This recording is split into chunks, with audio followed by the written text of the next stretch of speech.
Assalamualaikum warahmatullahi wabarakatuh. Teman-teman, Liga Super Malaysia 2025-2026 tinggal 1 minggu lagi akan digelar. Tentu yang menjadi pertanyaan bagi kita adalah siapa kandidat-kandidat untuk menjuarai Liga Super Malaysia musim 2025-2026. Ya, kita harus ada pertanyaan seperti itu baru bisa kita menjawab dari sekian klub yang ada di Liga Super Malaysia saat ini. Nah, pertanyaan pertama tadi, siapa klub yang mana yang akan menjadi juara Liga Super Malaysia 2025-2026? Ya, saya yakin sih kebanyakan pengamat sepak bola Malaysia maupun penyokong sepak bola Malaysia maupun masyarakat di Malaysia itu pasti kebanyakan akan mengatakan Johor Darul Takzim.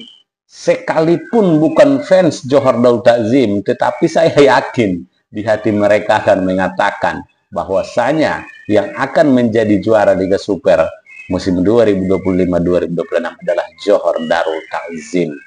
Ya, kita tidak asal bicara mengenai pendapat seperti ini, teman-teman. Kita tidak asal bicara, tetapi kita tentu banyak tolak ukurnya. Nah, kenapa kita mengatakan Johor Darul Takzim yang akan menjadi juara, ya kan? Tentu banyak tolak ukurnya. Yang pertama adalah kedalaman skuad. Ya, kedalaman skuad atau skuad siapa yang paling hebat. Nah, tentu dari materi pemain-pemain yang dimiliki oleh klub-klub peserta Liga Super Malaysia. Nah, belum ada seperti dalamnya skuad yang dimiliki oleh Johor Darul Takzim. Iya, mereka memiliki pemain-pemain import yang berkualitas, dan juga mereka memiliki pemain-pemain tempatan yang berkualitas, serta pemain warisan yang tentu di atas grade pemain import lagi, teman-teman. Nah, pemain warisan yang mereka miliki. Nah, ini yang menjadi tolak ukur kita. Sedangkan di klub-klub yang lain, mereka tidak memiliki pemain import yang sehebat dari Johor Darul Takzim. Mereka tidak memiliki pemain warisan sehebat yang dimiliki oleh Johor Darul Takzim. Nah, inilah kualitas dari Johor Darul Takzim. Nah, kenapa Johor Darul Takzim bisa mengontrak pemain-pemain warisan? Itu juga jadi pertanyaan. Bukankah pemain-pemain warisan sudah nyaman bermain? Ada yang di Liga Turki, ada yang di Liga Argentina, ada yang di Liga Azerbaijan. Nah, bukankah mereka di sana sudah nyaman? Mereka bermain di kasta tertinggi klub-klub liga-liga yang mereka bela. Nah, itu kan jadi pertanyaan, teman-teman.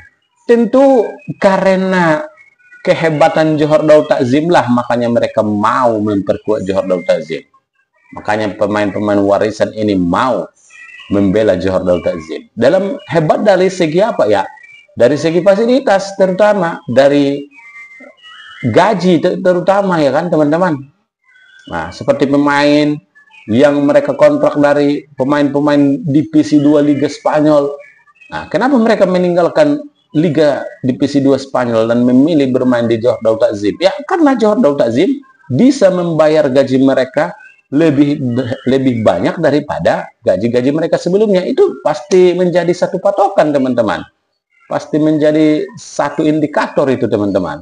Dan mereka melihat Johor Darul Takzim juga bermain di ACL Elite. ACL Elite tentu sangat bergengsi, kompetisi paling bergengsi antar klub di Asia. Dan mereka melihat ya stadion Johor Darul Takzim, fasilitas-fasilitas yang dimiliki Johor Darul Takzim ya sangat luar biasa, tidak kalah dengan klub yang mereka bela. Tidak kalah dengan klub yang mereka bela.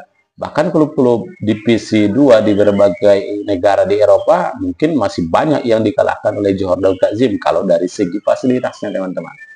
Nah, itu dia, teman-teman. Makanya saya katakan ya, yang berpeluang besar menjadi juara Liga Super Malaysia kali ini adalah Johor Darul Takzim.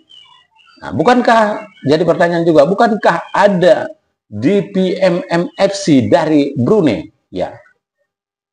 Ya, kalau dari Brunei ini memang bisa membuat skuad mereka sama seperti skuad yang dimiliki oleh Johor Darul Takzim, ya mungkin kita akan mengatakan akan bersaing tegang ini kedua klub. Nah, tetapi nyatanya kalau kita lihat sampai sekarang ini skuad yang mereka miliki memang cukup bagus, masih sama dengan skuad-skuad yang dimiliki oleh Selangor, Terengganu, Sabah seperti itu teman-teman kan. Nah, tetapi kalau untuk Johor Darul Takzim mereka kalah. Nah, itu yang kita katakan, makanya untuk yang memperebutkan posisi kedua nanti pun sangat ketat ini kalau untuk posisi kedua teman-teman. Tapi kalau untuk Liga Super, untuk kampionnya, juaranya ya saya secara pribadi teman-teman pasti mengatakan lah Johor Darul Takzim lah, karena begitu jauh lah gap antara klub Johor Darul Takzim dengan klub-klub yang lain peserta Liga Super Malaysia teman-teman ya. Nah, sebenarnya teman-teman bukan hanya Johor Darul Takzim dengan klub-klub di Liga Super Malaysia sih yang jauh gapnya teman-teman. Dengan klub-klub yang ada di Asia Tenggara pun sebenarnya Johor Darul Takzim ini sudah sangat jauh di atas klub-klub sebagian di Asia Tenggara, sudah sangat jauh. Oleh karena itu pantas saja Johor Darul Takzim pun memang ikut di turnamen ASEAN Club Championship 2025-2026. Tentu mereka ingin membuktikan bahwasanya memang mereka bukan hanya sekedar klub terhebat di ucapan saja. Mereka akan membuktikan bahwasanya mereka bisa menjadi championship ataupun juara di ASEAN Club Championship 2025-2026. Meskipun di sana banyak klub-klub hebat dari Liga Thailand, ada dari Liga Vietnam, Liga Singapura, tetapi kita yakin Johor Darul Takzim akan melewati itu semua teman-teman.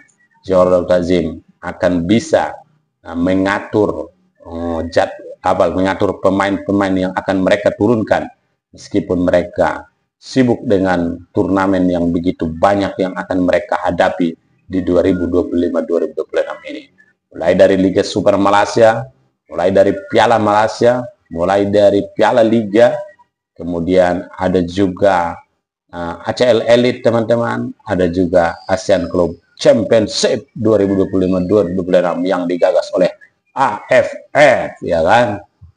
Baik teman-teman, saya rasa itu saja dulu pembahasan kita di sore hari ini. Jangan lupa subscribe, like, dan share video ini agar kami semakin semangat untuk membuat konten-konten menarik lainnya. Demikian, Assalamualaikum.